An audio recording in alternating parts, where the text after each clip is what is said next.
O primeiro tronco da empena frontal está colocado. Ao centro tem uma ripa a marcar a altura da empena e duas linhas para orientar o comprimento dos troncos colocados, troncos que iriam ser cortados quando a empena atingisse a altura devida.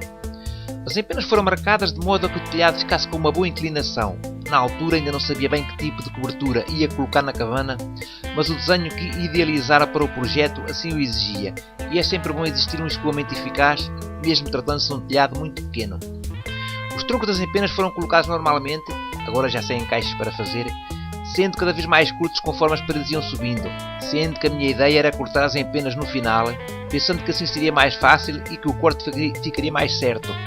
Mas a verdade é que verifiquei que não era bem assim e que talvez tivesse sido melhor colocá-los no lugar já devidamente cortados. Vim a verificar que o corte inclinado dos troncos não era fácil de fazer devido à inclinação e à posição com que tinha de fazer funcionar a lâmina da motosserra. Mas de qualquer modo lá consegui cortar as empenas, mas aqui existia um problema. É que estas paredes, como não estavam travadas nos topos, abanavam um pouco. Resolvi esse problema colocando duas escoras na diagonal por debaixo da trave do cume e fixas aos últimos troncos antes do nascimento das empenas. Para além da trave central coloquei mais duas em cada água, todas elas com comprimento suficiente para cobrir a varanda, uma vez que iriam também suportar o telhado nessa parte da construção. Estas traves são de eucalipto e o seu diâmetro é de cerca de 12 cm, grossura suficiente para suportar o peso do telhado também no vão suspenso sobre a varanda.